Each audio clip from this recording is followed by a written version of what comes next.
ishara kuzionyesha binadamu hawezi. Assalamu alaikum wa rahmatullahi wa barakatuh. Mpendwa mtazamaji wa MTA Africa, karibu sana katika wasaa mwingine wa kipindi pendwa kabisa cha Ondosho la Kosa. Kipindi ambacho kinakupa wasaa na fursa ya kuweza kufahamu ufafanuzi wa mada mbalimbali ambazo tunaziandaa katika kipindi chetu hiki, mada za kiitikadi katika dini tukufu ya Kiislamu ambazo zinagonga vichwa vya watu mbalimbali na kuweza kuondoa ile sintofahamu ambayo inapatikana katika mada hizo. Kukuletea kipindi hichi, jina langu ni Masihi Mrope na nimeambatana na wageni ambao nitakuwa nao mwanzo mpaka mwisho wa kipindi hichi kwa ajili ya kuweza kusaidiana kufafanua na kudadavua zile mada ambazo tunazijadili katika kipindi hichi. Nao si wengine, ni upande wangu wa kulia ni Sheikh Tahir Ramadhani Marunda Sahib pamoja na Sheikh Shaban Uthman Shunda Sahib, ambao kwa ujumla wote ni watumishi na wabashiri wa Jumuiya ya Salama Ahmadiyya. Wako tayari kwa ajili ya kuweza kutufafanulia mada ambazo tunazifafanua katika kipindi hichi, na nitumie fursa hii kuwakaribisha katika kipindi hichi. Karibuni sana. Asante sana. Mada yetu ya leo bila shaka ni majanga ya asili na mkono wa Mungu. Tutaenda kufahamu kwamba tunapozungumzia majanga ni kitu gani na mkono wa Mungu unaingiaje katika majanga haya. Na tukianza kwa Maulana Shunda Sahibu, naomba nikuulize kidogo kwa niaba ya mtazamaji na uweze kutufafanulia kuhusiana na watu wa zamani waliangamizwa kupitia majanga ya asili, na hili lilitokeaje? Naomba tupitishe kidogo katika swala hili kwa uchache. A'udhu billahi minashaitanir rajim. Bismillahir rahmanir rahim. Asante sana kwa kunishirikisha katika kipindi hiki, na ni fursa adhimu ambayo tunaipata kuelezea ndugu zetu au kuelezea watazamaji wetu MTA mambo moja au mawili ambayo yanatija sana katika maisha yetu haya ya kiroho na ya kidunia kwa ujumla. Hasa kipindi hiki au mada hii ambayo umeiwasilisha hapa na swali ambalo umeniuliza ni swali nyeti sana ambalo tukilitambua bila shaka kwa elimu ambayo tutakayopata itatusaidia kuepuka mambo mengi sana ambayo yanakuja baadaye. Bila shaka Mwenyezi Mungu mara nyingi hamkamati mtu ambaye hana elimu. Sheikh hapa huwa na msemo wake anasema kwamba ignorance is a bliss, kwamba kutokuelewa kitu au kujua kitu basi ni baraka namna fulani hivi. Lakini mwanzo unapojua jambo fulani basi utakuwa kukaribia majanga. Sasa wewe utakuwa mwajibikaji wa matokeo yote ambayo yanatokea katika elimu ambayo uliyoipata. Majanga ya asili na mkono wa Mwenyezi Mungu, na haswa watu wa zamani waliangamizwa vipi, tunaangalia katika Qur'an tukufu. Imetutunzia hivi vitu, na kututunzia hivi vitu haituambii tu kwamba ni historia ya watu waliopita, nyinyi ni bora zaidi, hamtakutwa na vitu kama hivi. La, bali zile zimeelezwa kama nasaha na pia maonyo kwetu sisi kwamba haya mambo yanapotokea basi sisi sio kwamba yale yalipita yakitokea sisi basi ni kawaida. Hapana. Yani kwa maana haya hatusimuliwe kama hadithi tu kwamba zilizopita zamani, bali kuna ibra ndani yake kwamba tuzingatie zile ambazo watu walipita, sisi namna gani tuweze kujiepusha au kuweza kujua kwamba namna gani cha hizi zilikuwa zina hatari ndani yake. Bila shaka, na hivyo ndivyo kwamba mtu ambaye tuseme wanasema kwamba mtu ambaye ni saada, mtu ambaye ana akili au ana bahati nzuri ni yule ambaye anapata mawaidha kupitia wenzie. Kwa hiyo tunaona kabisa kwamba haya hivi vitu au majanga ya asili tunayoyaita yaliwaangamiza wenzetu. Ukianza watu wa Nabii Nuh alayhi salatu wasalam, ni mafuriko ambayo yaliwaangamiza hawa watu na kuwafuta katika mgongo wa ardhi, isipokuwa tu wale ambao walitii sauti ya Mwenyezi Mungu kupitia Nabii Nuh alayhi salatu wasalam kwamba wakaipanda safina. Tunaweza tukasema kwa sasa hivi ni janga la kiasili, kwa sababu mvua imenyesha nyingi, chemchemu ikabujika kutoka chini, jinsi Mwenyezi Mungu alivyoeleza ndani ya Qur'an tukufu. Lakini wengine walifikiwa na tuseme na mawingu, wenyewe wakaanza kusema kwamba wingu hilo jamani, wakaanza kufurahia kwamba linakuja kutunyeshea, hilo linakuja kuleta mvua. Baada yake ikageuka ni mvua ya mawe ambayo iliwaponda vibaya na kuangamiza. Lakini Nafikiri hapo pia ilikuwa wanafurahia kwa sababu kulikuwa kuna kipindi cha ukame kilipita kirefu sana ambapo waliona kabisa kwamba mvua hii sasa ni neema kwetu. Angalia sasa hapo unaweza ukasoma jambo fulani. Angalia miaka iliyopita hapa karibuni. Mwaka ukame. Mvua ikinyesha inanyesha nyingi ambayo inazoa kila kitu shambani. Yaani ni kana kwamba Mungu, yaani tunaona kabisa kwamba huu ni mkono wa Mungu ndani yake.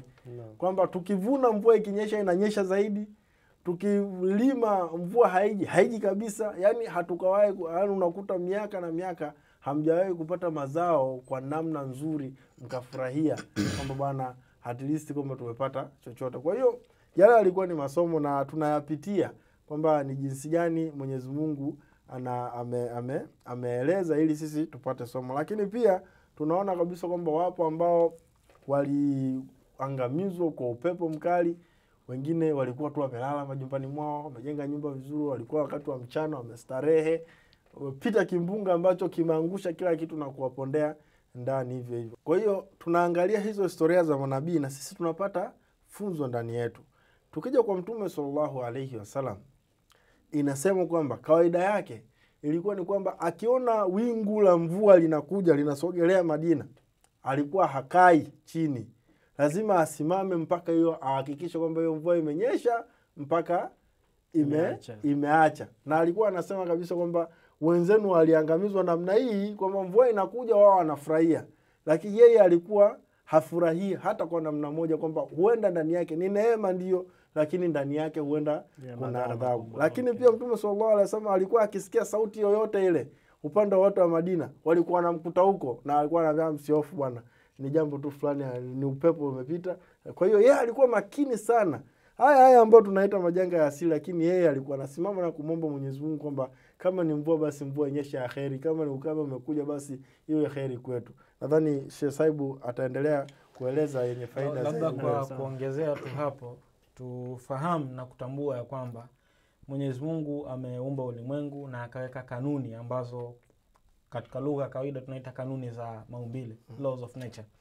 Kwamba hakuna kitu chochote kinachotokea ulimwenguni isipokuwa katika kanuni ambayo Mwenyezi Mungu ameiweka. Maji yanatumika kuzima moto. Maji mtu anakunywa kiu kinakata na kadhalika. Moto wanasema ili uwake unahitaji oxygen ili kuwashwa na kadhalika. Kwa hizi ni kanuni za maumbile, kanuni za asili. Lakini nyuma ya hizi kanuni za maumbile, kanuni za asili ambazo hata majanga yanapotokea bado tunaita majanga ya asili, nyuma yake kuna mkono wa Mwenyezi Mungu. Ndicho kilichoeleza kwamba hata hao walioangamizwa wote nyuma, bali hata katika zama hizi wakati wa Masihi aliahidiwa sallallahu walioangamizwa na taun, hawakuangamizwa tu na kitu chochote kutoka huko labda Pluto huko, hapana. Ilikuwa ni majanga yale ambayo duniani yameendelea kutokea mara kwa mara, na kupitia hayo Mwenyezi Mungu akawaangamiza kwa namna ambayo wale wenyewe hawakuweza kabisa kutarajia. Panzi ni mdudu mkubwa kiasi gani? Mdogo sana, unaweza hata kumcontrol na kadhalika. Lakini Mwenyezi Mungu atamtumia huyo panzi kuadhibu na kuangamiza kiasi kwamba mtakuwa hamna kabisa uwezo wa kucontrol hao panzi na kadhalika. Katika sema hivyo nimekumbuka kwamba watu wa Firauni zile adhabu 9 za kufuatana, panzi, chawa, yani vitu vidogo ambavyo vilikuwa katika mazingira yao, waliona ni vitu vya kawaida kabisa. Masihi aliahidiwa sallallahu alipotoa bishara na onyo kutoka kwa Mwenyezi Mungu ya kwamba Mwenyezi Mungu ataleta tauni kama adhabu ya watu kuto kukubali ujumbe ule wa Mwenyezi Mungu. Watu walimcheka na kumwona unaahidi kwamba unabashiri kwamba tauni itokea katika mazingira ambayo hakuna hata 5% zinazothibitisha kwamba tauni inaweza ikaenea.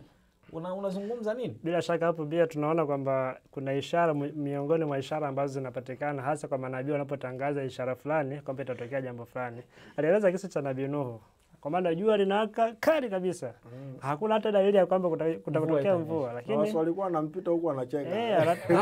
Afanya kitu gani? Bila shaka. Lakini ghafla ilitokea mabalaa ambayo watu hawaamini kabisa kwamba jambo hilo. Ndicho ambacho Mwenyezi Mungu anasema baghtatan, kwamba yeye atawafikia kwa ghafla. Nyinyi hata mtarajii. Ni kitendo cha kupepesa macho tu. Bila shaka. Kwa hivyo hata hiyo ghafla yenyewe haiji tu ghafla. Kuna watu wanasema namna Mwenyezi Mungu alivyosema katika Qur'an, neno lilotumika kun fayakun basi anasema tu alafu hicho kitu ghafla kinakuwa. Hapana, haiwi hivyo ghafla kwa maana unavyoielewa. Hapana, ghafla kwa maana anatengeneza mazingira hicho kitu kutokea, na kwa namna ambayo wanadamu hawawezi kabisa kufikiria. Unajua katika sentence ndefu Mwenyezi Mungu ameeleza wahum fil ghaflatin yahlibun, kwamba inaweza kwamba haiko hivyo, lakini kwa Kiswahili tuseme kwamba na wao wapo katika mghafiliko wakicheza. Yani binadamu anaona ni kama hivi tu, kwamba unaona mawingu yanakuja na nini, lakini wewe itakujaje kwamba ni ghafla?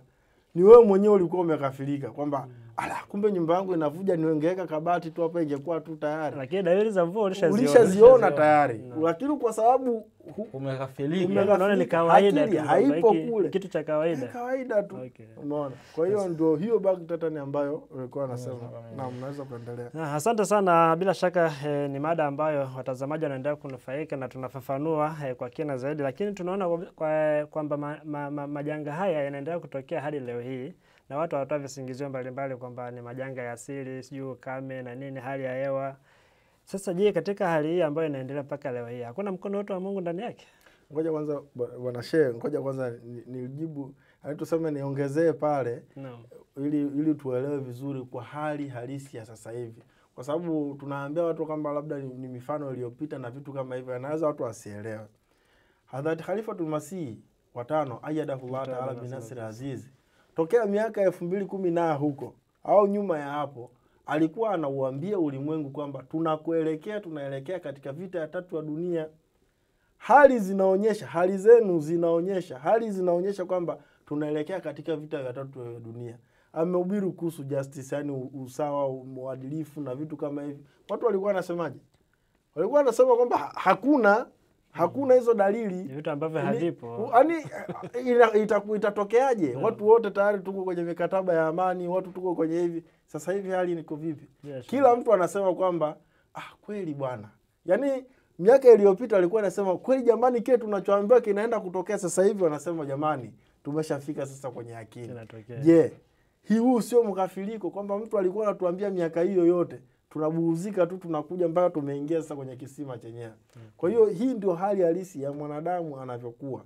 Unaweza ukasema kwamba bwana ni matokeo tu kwa sababu hivi na hivi, lakini ni vitu ambavyo nyuma yake viko mkono wa Mwenyezi Mungu. Na huyu ndio mtu wa Mungu ambaye anatuambia sasa hivi kwamba bwana hali inaenda kuharibika. Na watu wameghafilika. Alhamdulillah. Wewe utajisikiaje kama wewe unatoka zako sasa hivi anatuambia bwana wekeni chakula nyumbani? Nani anajali?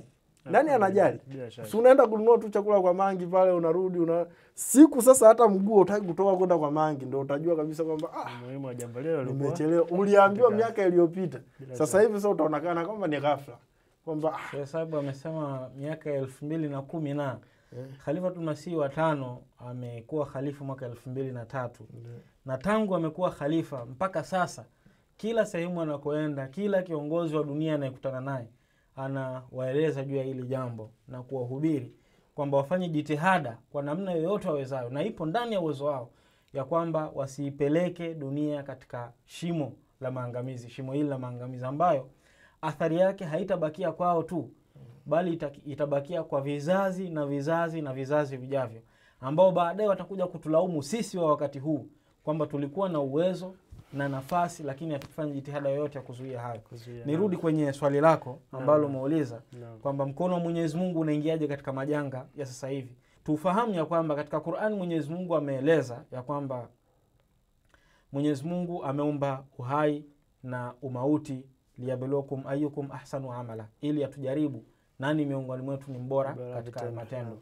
Uhai na umauti unakuwa na maana hii pia ya kwamba uhai ni maisha yale ya raha na starehe, na umauti ni maisha yale ya tabu na shida, ambayo sisi wenyewe tunaishi, tunasema kabisa kwamba hapa bwana mimi nipo katika hali ya kufa, yani nipo katika ule mstari wa kufa, yani sipo katika upande wa uhai, niko katika upande huu wa kufa kabisa. Na tunawasema watu ambao wapo katika maisha kwa dhahiri, wapo katika maisha mazuri, tunasema hao wenzetu wa fulani na fulani ndio wanaishi bwana, sisi wengine tunapambana, tuna hali zetu, si ndio hivi? Bila shaka. Sasa ile namna ambayo Mwenyezi Mungu tunaitumia ndio namna ambayo Mwenyezi Mungu pia ameieleza katika Qur'an tukufu, ya kwamba mitihani na majanga na matatizo ambayo tunayapitia ni kwa sababu ili Mwenyezi Mungu ajue nani miongoni mwetu mbora katika matendo. Lakini vivyo hivyo mitihani na majanga hayo hayo, tuseme majanga na mabalaa hayo hayo yanayotokea kwa wakati huo huo ambao yanakuwa mitihani kwa watu, wakati huo huo yanakuwa pia adhabu kwa watu fulani. Inatokea kwa mfano, kuna hadithi moja Hazrat Aisha radhiallahu ta'ala anha alisimulia, Mtume sallam alikuwa anasimulia tukio la watu ambao walikuwa katika msafara na Mwenyezi Mungu akawaadhibu wote, akawaangamiza, akawadidimiza katika ardhi. Hazrat Aisha radhiallahu ta'ala anha akamuuliza Mtume sallam ya kwamba inakuwaje Mwenyezi Mungu awaangamize wote ilhali miongoni mwao inawezekana kulikuwa na watu waliokuwa ni waaminio labda na kadhalika. Mtume sallallahu alaihi wasallam akasemaje? Akasema wale wote watakuwa wameangamizwa, adhabu ya Mwenyezi Mungu itakuwa imewahusu wote, lakini wale waaminio hawatakuwa wameadhibiwa kwa matendo mabaya walioyafanya. Hapana, bali mwisho wa siku Mwenyezi Mungu atakuja kuwainua, kwa sababu pale ni wote wanaangamizwa kwa ardhi ile waliokuwepo. Kwa hiyo haichagui huyu muaminio, huyu sio muaminio. Lakini siku ya kiyama Mwenyezi Mungu atakapowafufua, kila mtu atafufuliwa sana nia yake, na kila mtu atafufuliwa kuelekea njia ambayo yeye tayari alishaichagua. Kitu ambacho tunakiona hata wakati wa tauni, Masihi alayhi wasallam alieleza hivyo kwamba watu walikuwa wanaleta malalamiko na manunguniko ambayo hayakuwa ya ukweli. Baadaye yalithibitika hivyo kwamba mbona sasa Waahmadia wengine wanaugua tauni na wengine labda wanakufa. Ilikuwa ni uzushi, walileta orodha kabisa ambayo ilikuwa ni ya uongo bila shaka. Masihi alayhi wasallam akathibitisha kwamba ni uongo, akasema kwamba hata kama ikawa ni kweli Waahmadia wao wanakufa, kuna ajabu gani kwamba waaminio wafe miongoni mwa makafiri ambao wanakufa kwa ajili ya adhabu ya Mwenyezi Mungu? Ilhali katika Qur'an Mwenyezi Mungu ameeleza vita, hususan vita vya Badr, kuwa ni vita vya nini? Ni adhabu Mwenyezi Mungu kuonesha makafiri. Lakini je, katika vita vya Badr hakukuwa na sahaba yote wa Mtume sallallahu alaihi wasallam alifariki? Bila shaka wengi. Katika vita vya Uhud hakukuwa na sahaba yote wa Mtume sallallahu alaihi wasallam alifariki? Je, tunawahesabu hao ni sehemu ya watu ambao wameangamizwa na Mwenyezi Mungu kama adhabu? Hapana. Tunawahitaji mashahidi kwamba wao daraja yao sio tu ya kawaida, bali ni daraja ya juu mno. Kwa katika namna hiyo hiyo, mtihani balaa au janga lolote linapotokea, unakuwa ni mtihani kwa waaminio namna gani wanaweza kufanya subira. Tulisema katika vipindi kadhaa vilivyopita kwamba Mwenyezi Mungu anapompenda sana mtu anamtia katika mabalaa chungu nzima kama mtihani wa kumfanya yeye afaulu ili aende kwenye darasa la juu, daraja la juu zaidi ya kumkurubia Mwenyezi Mungu. Na ndio maana mitume wanapitia mabalaa chungu nzima. Kwa waaminio balaa hili linakuwa ni mtihani wa wao kufaulu kumkurubia zaidi Mwenyezi Mungu.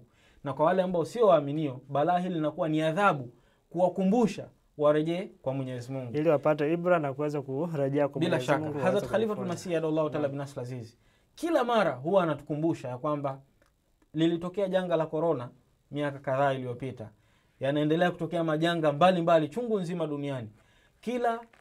Kila wiki Hazrat Khalifatul Masih ndiye kiongozi pekee wa dini anayeiasa dunia na kuikumbusha kwamba hili ni fundisho kutoka kwa Mwenyezi Mungu mwenyewe, namna watu walivyomsahau Mwenyezi Mungu, na Mwenyezi Mungu anajaribu kuturudisha kabla hajaleta balaa kubwa zaidi ya hili.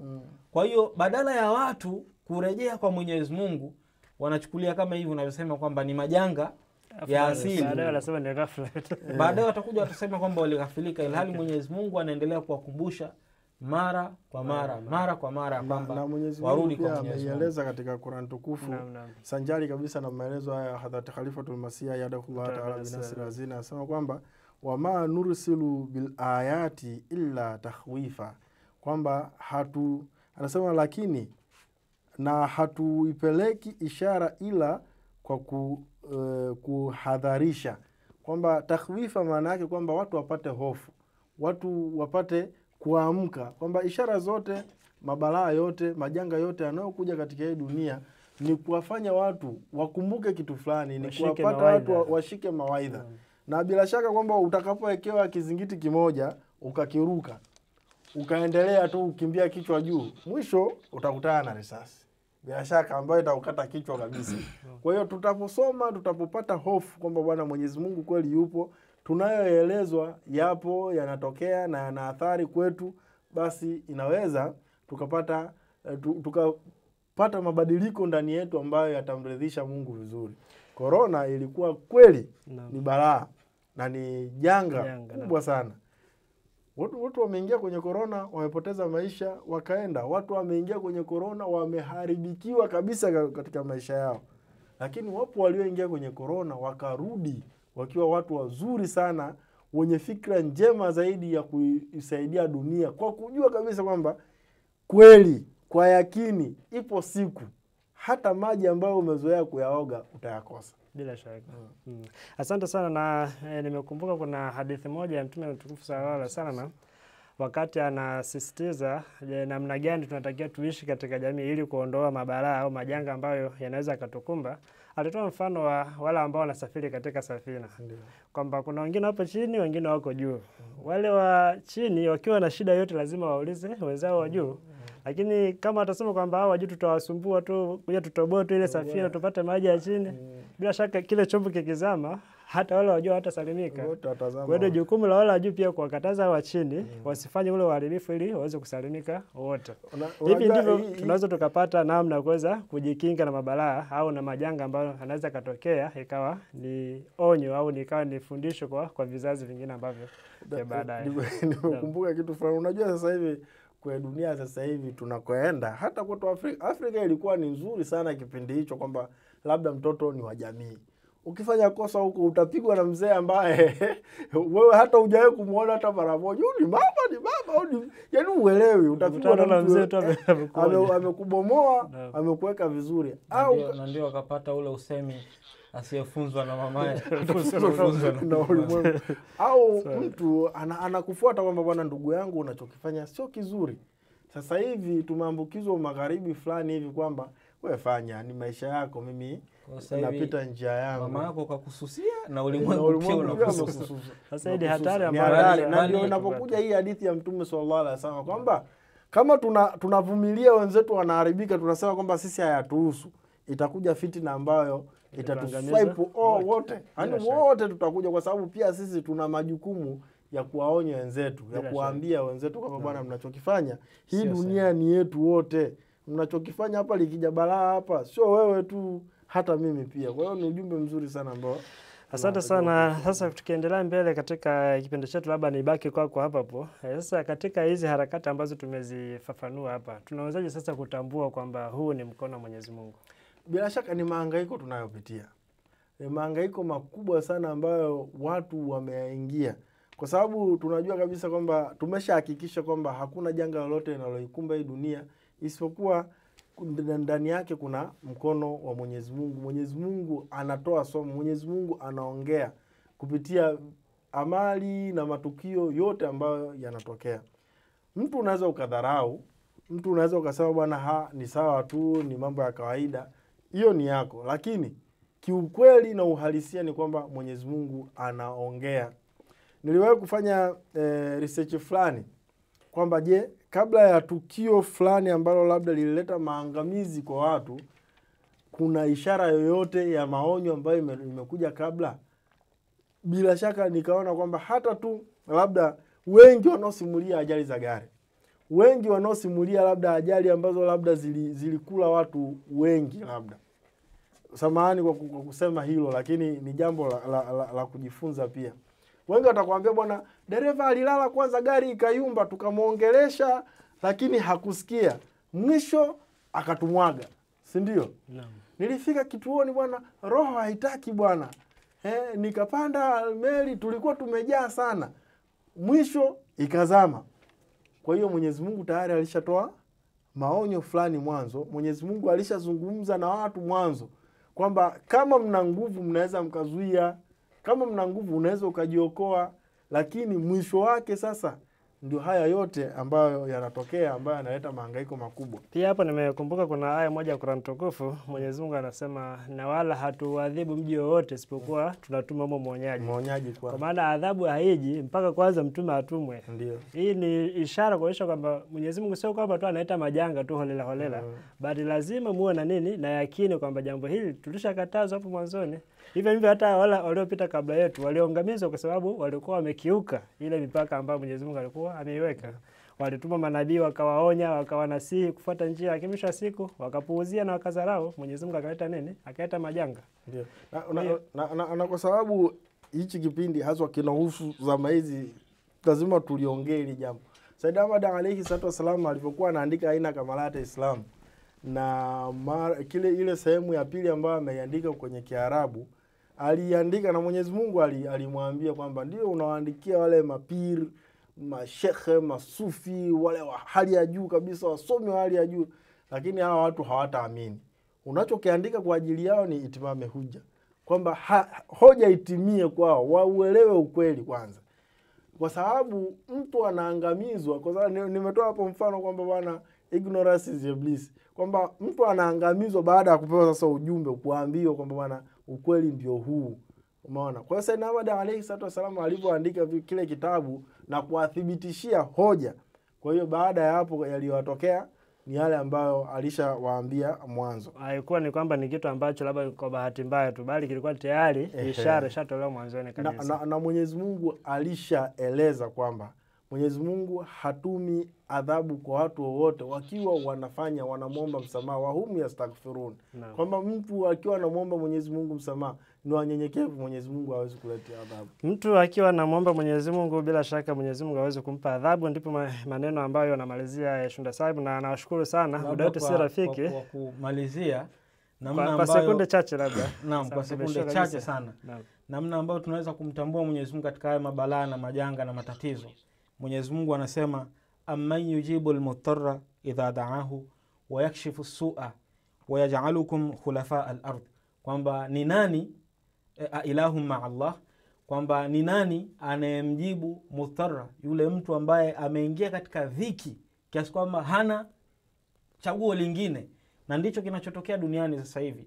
Moto, majanga ya moto, majanga ya kimbunga, majanga ya mafuriko, corona na kadhalika, yote haya yanatuelekeza kwamba tumrudie Mwenyezi Mungu. Na kama tunavyofahamu ya kwamba kuna mkono wa Mwenyezi Mungu nyuma haya, basi ni mkono wa Mwenyezi Mungu tu ambao unaweza kutuepusha na athari mbaya za haya. Ni mkono wa Mwenyezi Mungu tu ambao unaweza kutuepusha na athari mbaya. Ni maneno ambayo Maulana wangu mnamalizia, na nami niseme kwamba bila shaka mtazamaji ameweza kupata ufafanuzi wa kina kabisa kuhusiana na mada yetu hii ya majanga ya asili na mkono wa Mungu. Mpenzi mtazamaji, mimi sina la ziada. Assalamu alaikum wa rahmatullahi wa barakatuh.